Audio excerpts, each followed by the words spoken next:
Hey guys, this is Greg Hasty with CFN Media. I'm here with Dean Petkanas. Dean, how you doing? I'm good, Greg. Thanks for having me. Thanks for joining me. Dean is with Kannalife. Yes. Tell us a little bit about Kannalife. Well, we're about 8 years in process as a drug discovery company focused on cannabinoid-based therapeutics.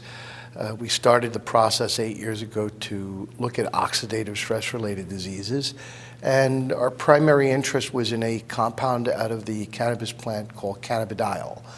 And so that's where we commenced our march forward in drug discovery.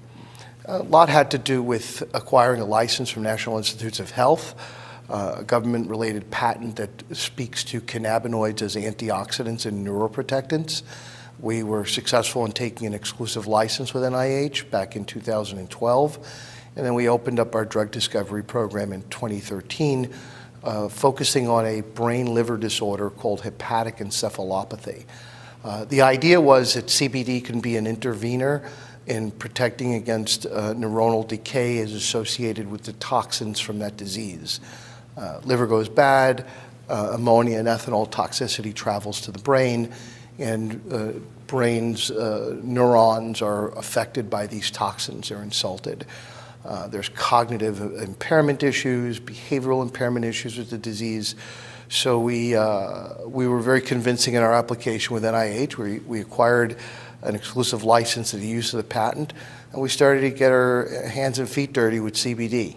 From the evaluation of CBD, we stumbled into how do we make CBD better? How do we take this chemical and make it more aqueous, make it more soluble, better bioavailability, get it targeted in the body a little bit better?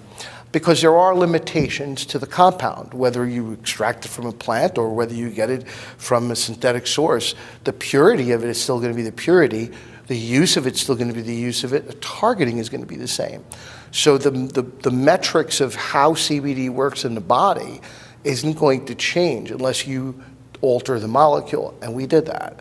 And so we received our first patent in the US back in April of 2017 for the compound itself of KLS 13019, which is very similar to CBD in structure. If you look at them side by side, they're almost identical with the exception of the back end chain, the molecular chain of CBD. We've made some adjustments to it to do the things I just mentioned, make it more aqueous, make it more bioavailable in the preclinical setting.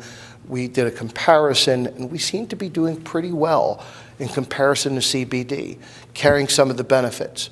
Now that we have the United States covered on our patent application, I think the other jurisdictions are going to start coming in. That's exciting us. We're really excited about taking the company public. That's imminent.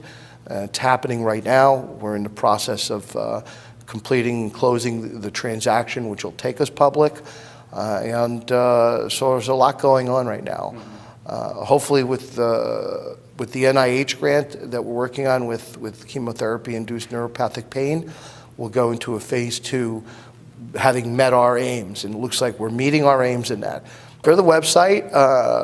We have kind of an ongoing spool of news that goes out there. We just came off a really interesting program on Dateline. Dateline NBC covered us. So it was an interesting program. We were participants there. It was great for us. We got a lot of attention. We'd been on CNN, Weed 3. We got some attention there many years ago. We're constantly being covered by media, and everything that we're doing along the way, we're succeeding at every level. It's out there on our website.